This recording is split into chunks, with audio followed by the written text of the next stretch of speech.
and welcome back to the Cognitive Corner podcast. Today I'm joined by Dr. Zabina Bhasin, better known as Dr. Z. She's a child and adolescent psychiatrist, youth advocate, and the founder of Listen to the KidZ, which is an organization focused on elevating youth voices and empowering the next generation. Her work spans youth mental health, education, advocacy, and leadership, with a strong focus on making sure young people have a voice in the conversations and decisions that affect them.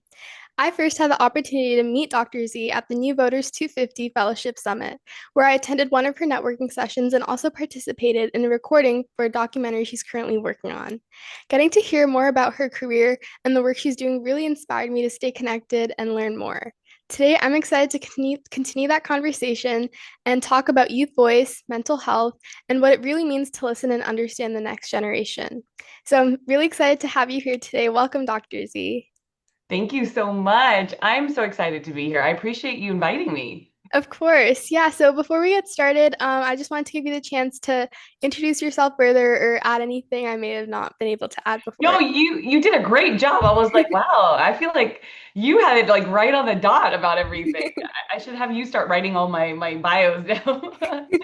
You guys are so good at it. No, honestly, I think the only thing I can add is I always like to say this, and I say it on all my podcasts. The work that I do is not about me. This is about really your generation, the generations to come, the younger generation than you, and really about how to step into this future with you guys and create it with you rather than for you. I think that's the real work that I want to do in any format, whether it's doing your podcast, whether it's sitting and having sessions with you guys, whether it's walking the streets with you guys and protesting or whatever it is to do to help do it as your youth translator, as your advocate, as somebody who has your back. That's what I like to say.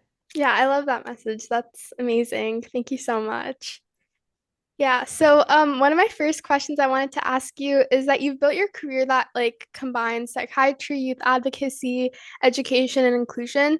So like I was wondering what initially drew you towards working with young people and how did that grow into like the work that you're doing today? Um, so initially, I think I didn't know this was what I was going to do because, I come from a South Asian family and they were like, great, you have three choices. You want to be a doctor, engineer, or lawyer. Yeah. So in those days, I don't know if Mhm, that still happens now because I don't do that with my kids, but mhm. but in those days, that was kind of the thing. I knew I always loved being around the youth and the kids. So even when I was like a teenager and I babysat or I had my younger cousins or my nieces and nephews, everybody around me would always say, "You're so good with kids."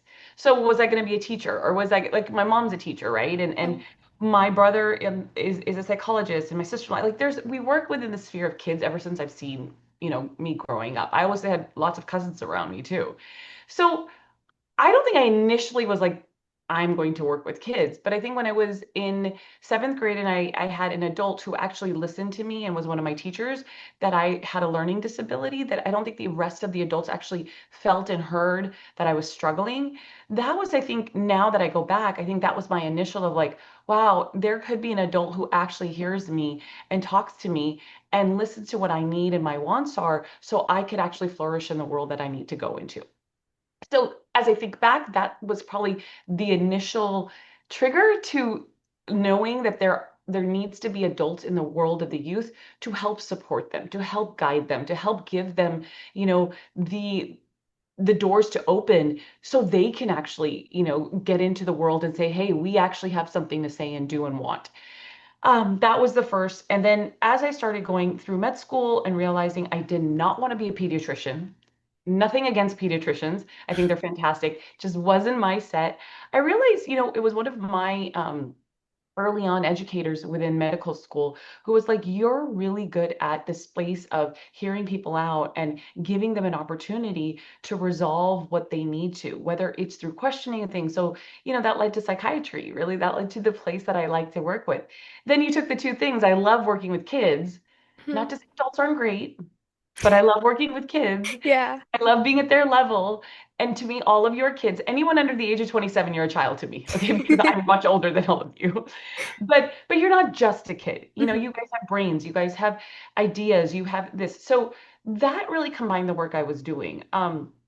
After I ran my toy company and I decided like the more and more work I was doing in schools or I was doing there was this door opening for me where I actually wanted to listen to what your youth generation's needs and wants are. And what I realized more and more was there was no one listening to you because you guys were telling me that. And I'm like, oh my God, this is really weird. What do you mean nobody's listening to you? But that really was the trigger to say, okay, we need to do something where we have not only a generation who's like, we have a lot to say, we have Hmm. more ideas at our fingertips, um, more availability to our fingertips, and we actually have knowledge that we could do it together. And we need an advocate or someone who's like our youth translator to open those doors for us. Even if I didn't know how to do it, I was like, I'm going to Hmm. figure it out. But we could do it together too. That was kind of our goal when we launched Listen to the Kids. But the initial goal behind it is I got to go out and hear what you guys have to do. What do you need? What do you want? What's the plan? And then open those doors for you guys.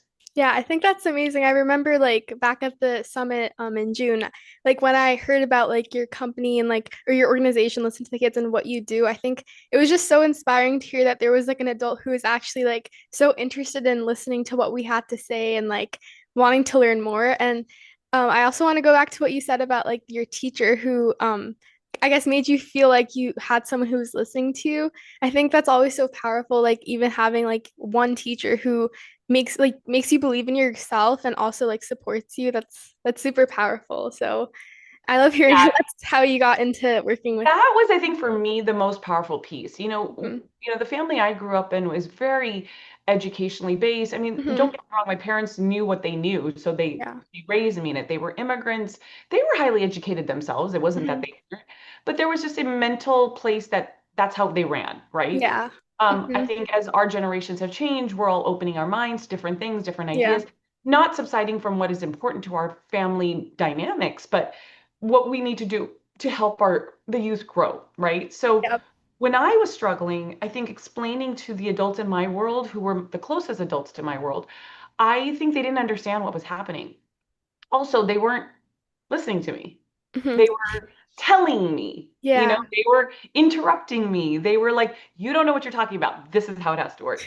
I think that first adult in my life, I had a teacher and I had a coach. I had a basketball coach. Those were like Oh. kind of the two. Mhm. Um, I love that you all call me Dr. Z, but I'll tell the story later. It wasn't medicine that made my name Dr. Z. It was my Oh. basketball coach. I always say this, like I'm like my basketball coach named me. It had nothing to do with medicine. Oh my gosh, wow. Um, so Mr. Hopkins was my literary English teacher, and when he actually sat down and asked me this question, and this is what I say to you guys when I do your sessions, right? My job is to ask you the questions and shut up and listen. That's it. I don't do anything else. I listen, I ask you the questions, and we like keep going with the conversation, right? Yeah. My job is not to sit there and dictate to you, explain to you, educate you. It is to hear what you have to say and then come back with guidance, right? Yeah. Because I have to take all your information or give it to the adults in the room to say, look, this is what they're really saying. This is not what you're hearing is not what they're saying, right? We got to take that bit and play it. Yeah. So Mr. Hopkins asked me the question, and this was really serious. He sat down with me and he goes, "Do you know how to read and write?" This was seventh grade, Oh and I'm wow. dyslexic, and so at Mhm. that point, I think the lower education. I just kind of, we always say dyslexic people are like salespeople because they like try to manipulate and get through what they can. And I did that just to get through school. And of course, now I'm at a whole different place, but I Mhm. learned how I had to take care of my disability and my learning disability and look at where I'm today. But if I didn't have that one adult, I don't think I would be here today where I am, Wow. right? Yeah. That was the teacher or the adult. And, it doesn't have to be a teacher, but it was that Mhm. one adult who said, I'm here. What can I do for you? Yeah, I think that's really powerful. And about your learning disability, like how did you get like the I guess I don't know how to ask this, but like how did you how did you like get through like all the way through medical school? Like how did you persevere with your learning Oh, it was disability? hard. And yeah. I didn't pass every exam. Don't get me right. Like I think I failed no, I passed anatomy first. I failed biochemistry three times. Oh. Um, it wasn't easy, Yeah. but it was determination. It was like I Hmm. have to do this. I also have to say I had some amazing friends in medical school who really worked with me. That's amazing. I also, just so you guys know, I did all my primary education, high school, everything here in the United States. I was born Hmm. here. But Hmm. then I went to India and did my medical school, which Oh, wow. was two different ways of learning, Yeah. you know? Yeah. And they don't believe in disabilities there. They Yeah, don't think definitely. they're like, who cares if you have dyslexia? Figure it out. And you pass, you pass. You fail, you fail. You got to keep Yeah. doing it. And that's just how it was. And I think that also, in its own way, taught me I just got to keep going. Hmm. And I think that's one of the things I tell you guys all the time is you just got to keep going. We have to find the way. We don't say we don't know how to do it. That's the one thing my husband's always stop saying that. Hmm. You will find a way. You just have to figure it out, keep doing it, and ask questions and keep moving at it because eventually those hurdles will come about and you will find your way. So it was hard. Medical school was very hard, especially for someone who's dyslexic, especially if someone's dysgraphic. Like Hmm. not only is it my sense of it's my speech, it's my reading, it's my mathematics. I have all of those. So it was very hard. So Oh, biochem, wow. I Yeah. failed 3 times, but I got through it, right? I Yeah. got through it. And Hmm.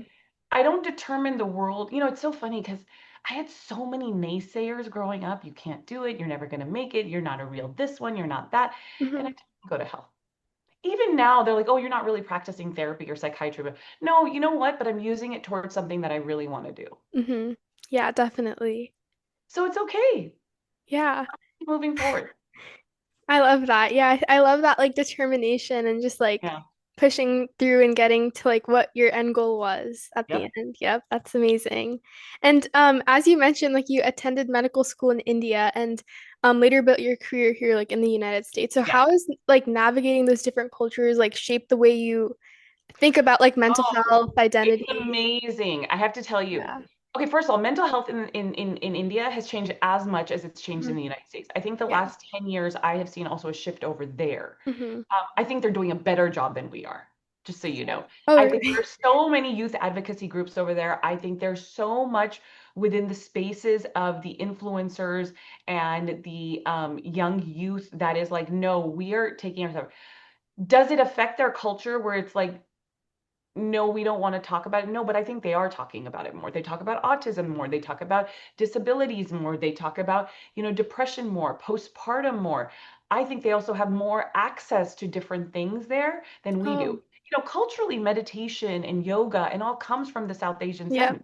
Yeah. They do that. Prayer is a big thing for them there. I think they take it a little extreme sometimes, Hmm. but that place of mental health is bad there has actually really been removed. I think it's happening here in Western societies too, but I think we still have a lot of blocks. Yeah, definitely. I Yeah. think countries around the globe are taking mental health so much more seriously than we are here. Um, Actually, I take it back. We are taking it seriously, but Mhm. I don't think we're at the level they are. And it's really Oh, scary yeah. because we're supposed to be the modernization of it, right? We're supposed to Yeah. be, but I still think we have so much. Like, we don't talk about postpartum depression for women. We don't talk about menarche depression that is actually happens to young girls when they start their periods, also, Oh. where they go through a subdued amount of time where they're like, I don't know where my hormones are settling. We just say, oh, you're on your period, so you have Mhm. PMS. That's actually a mental health breakdown for these young women. They're trying to figure out how hormonally that's where we go into different other things. I don't want to Yeah. say psychosis, but there's other parts of that. There does come with depression with that too. Mhm. There comes with sadness when you start your period. There comes with happiness. But these are all emotional, stressors that we have to figure out and how to work. But we don't talk about all that. In India, when a girl starts her period, they celebrate it. Yeah, yeah. It's a joyful thing. Here we're like, don't talk about it. Yeah. So I think that's where those differences are in the mental health sphere. Um, I think we're coming around, but I think it's your generation that's going to make those massive changes where we're going to see you guys normalize all this. Yep. Yeah, I think definitely what you said about how South Asia has also made so much progress, like specifically like India, that's where my family's Yeah, also from. And like hearing my parents talk about like how mental health was viewed when they were little versus like now how it's viewed, I yeah, definitely see like so much progress in like the yeah, last couple years. And yeah, I do think that there are like even in America, like people sometimes think that like in America, oh, like everything's so modern, like everyone talks about everything, but there's still so much stigma in America. Like there's so much that still needs to yeah. be worked Okay, so on. let's talk about autism, right? We're Yeah. fighting right now in our government that autism isn't real. In South Yes. Asia, in India, they have a Yeah. television show. It's called Jui Mui. It's on Mhm. their like the Indian television shows, Yeah. right? But it's about a young woman who has autism and she's trying to Wow. become a lawyer. But Oh in my their gosh. discrimination, they're showing how people actually call her, crazy or pagal or all those words that they use in South Asia, which are like Yeah. you're crazy, you're stupid, Mhm. you're weird or this Yep. and that. She's fighting that battle, but this is not about a young child having it. This is about a young woman. Wow. And I'm like, really? Is India really that third world or backward? I don't think so. They just Yeah. have the biggest youth movement, Hmm. Yes. the largest the world has seen, the world. Hmm. Yeah. And they made the education minister Yeah. resign. Yeah, I was actually about to bring That that up. doesn't freaking happen. Yeah. Excuse my language. That doesn't happen in India. Yeah. People are like, oh, they're like cows on the. I know. When people say that, it's crazy. I'm like, I'm sorry. We are the highest in technology. I'm not. Yes, I am of South Asian descent, but I am American. I am Hmm. proud to be an American. I Hmm. just think that we have to also be proud to see how the world is changing and Yeah. take that by a lead also. Yep. And Yeah. I think your generation will do that. Yeah, and I think like what you just mentioned about what happened like in India recently with all the protests, like just shows how powerful like the youth voice can be and how Yeah. like it just sent like waves throughout not just India but like the whole world. Like everyone eventually found out about that, about like all the The different cockroach yeah, the movement. cockroach party, yeah. I love the name. Yeah, I think it really shows how powerful it can be when like people actually come together and speak up against something Yeah. that they're like passionate about. So, I yeah. mean, the generation here did it for ice. Yeah. Unfortunately, it's still a lot of work for us to do. I mean, again, I'm not a political entity that speaks either way. It was Hmm. just showing how the movement came together and brought people together, Yeah. even here in this country. And we can do that still. Hmm. Yeah, definitely. And another thing, like kind of relating to like I guess like culture or inclusion, like through your work in diversity inclusion, because I saw like on about like the stuffed animal company you had, like you had a lot of like inclusion based things. So what have you learned about creating spaces where like young people with very different identities and experiences actually like feel like they can belong? So I think one of the biggest things we did within Kids was because we wanted to teach people about other communities. Hmm. It wasn't only educating you about your own community or your own background or your own culture or your own disability. It was about educating people about other people's.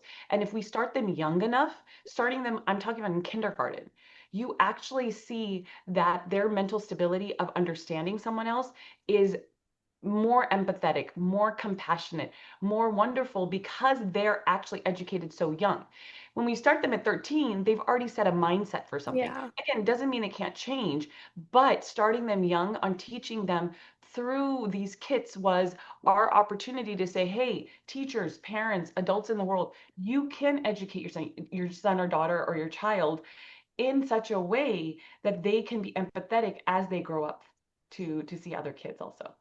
Yeah, I love that. And I definitely agree that like teaching kids young about these like core values and like Yes. these thoughts are so important because even like with for example like Brave Foundation, which is like the nonprofit me and my sister run together, we really focus on trying to like educate kids like as young as possible, like elementary school hopefully, to try to teach them about how to treat their peers who are neurodiverse. And because I feel like if you teach those things early on, as you mentioned, like it's a lot easier for that to become like or a lot easier for them to, I guess, like grasp that concept and Right. actually like start treating their peers that way. Because once you're older, it's harder to, I guess, like understand a new concept a lot of Yeah, the no, time. absolutely. I totally agree with you. Yeah. It's like, it's hard to teach an old dog new tricks, Hmm. but I actually think you can still do that. You Hmm. just have to do it with time and stuff, but it's always Yeah, better to start early. definitely. Yeah. And actually going back to listen to the kids because I want to learn a little bit more about that. So Okay. for people who aren't familiar about it, with it, can you tell us a little bit more about like listen to the kids and what I think you mentioned this a little bit earlier, but like what inspired you to create Listen to the Kids? Well, I think it really came from the fact that when I was in the source of talking to kids at school, I started asking more and more questions and finding out that the youth really wanted three things. They wanted to be heard, they wanted a voice at the table, and they wanted to create change. Right? Yeah. They just didn't have the direction to do it, or they didn't have anyone to say, hey, let's do it. They were doing it on their own, which was amazing.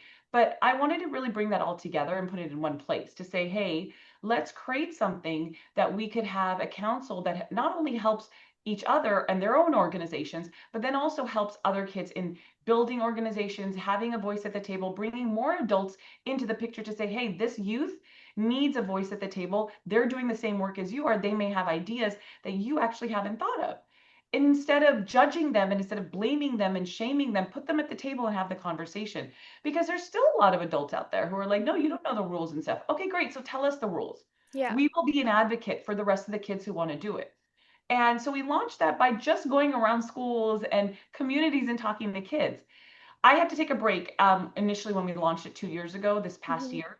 And then I came back where kids like you just kept reaching out and they're like, we want to do more of these sessions. We want you to talk to us so we can, like, there's this issue at our school, there's this issue in our community. We really need you to bring it so you can translate it to the adults. It really started as, hey, I'm going to come to your school.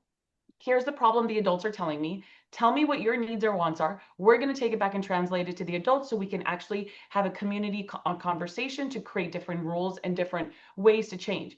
But it became more than that when the kids were like, it's not just about school. Yeah. It's so much more that we want to bring to this world. So in that, I launched this research paper mid this year around, April and May. Unfortunately, I didn't start till the summer when I met with you guys.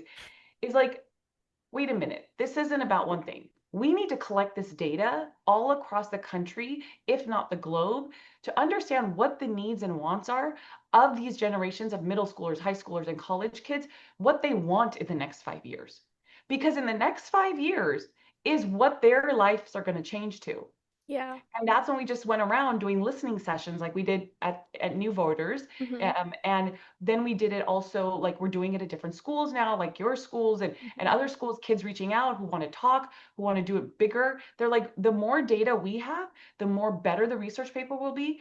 And then your voices will be heard in what the needs and wants are. Because I realize this isn't just a mental health thing. This is a cost of living. This is a brand authorization. This is a marketing issue. This is a educational issue and many more other things. But what is the cost to the world if we don't listen to your generation? There is a big capitalism level that could be lost if we don't listen to what your needs and wants are. And we don't change where the future of your generation is going to go, and we don't do it with you guys. So listen to the kids came as a listening session, going to the schools, helping the adults, and really elevated to, oh, it's bigger than that. And now we have to collect this data to launch this research paper and write the white paper so we can then actually take that data to not only the corporate Americas, these educational facilities, the mental health world, but everything that you guys want to work towards to create change.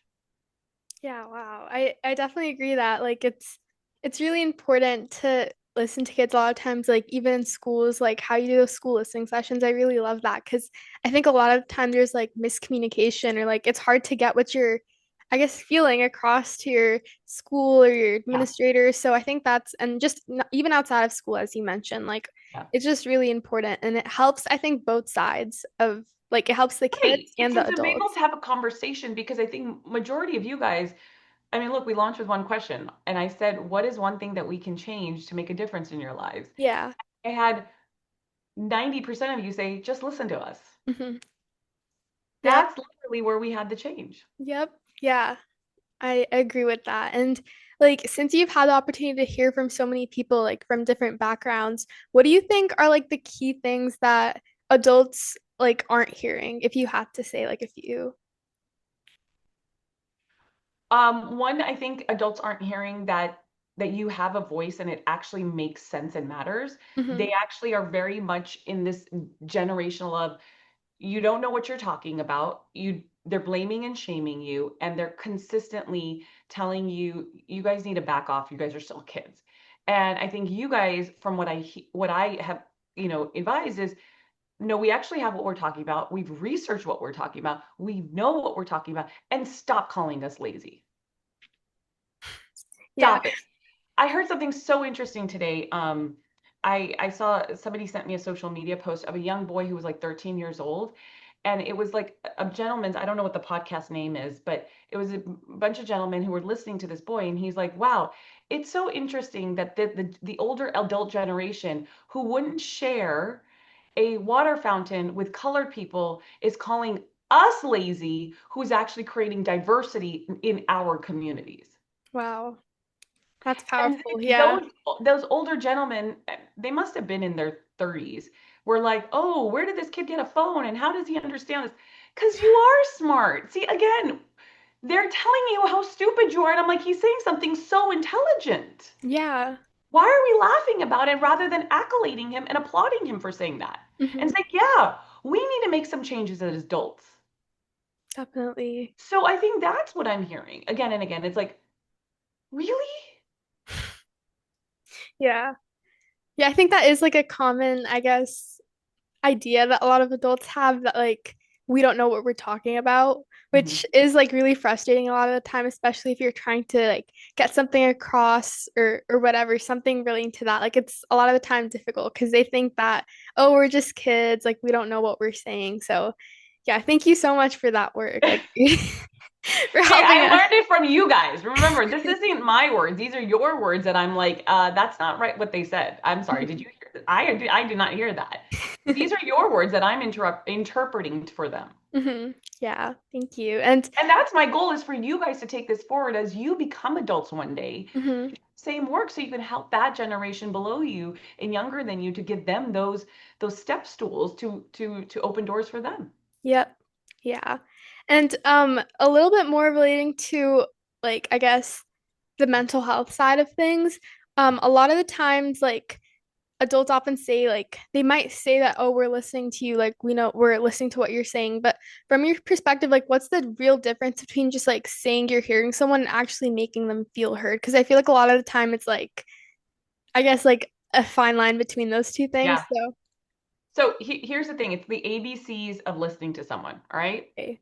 You have to give, if you're having a conversation, first of all, I say this to anybody. It's not just about adults and kids. It's about if you're even talking to another youth member or you're having Hmm. a conversation with someone, you have to have no distractions. There is no this in the world. You have to be, Yeah. yeah, you have to give that person 1 minute to fully say something without interrupting it, right? Because that's when your mind is actually hearing them.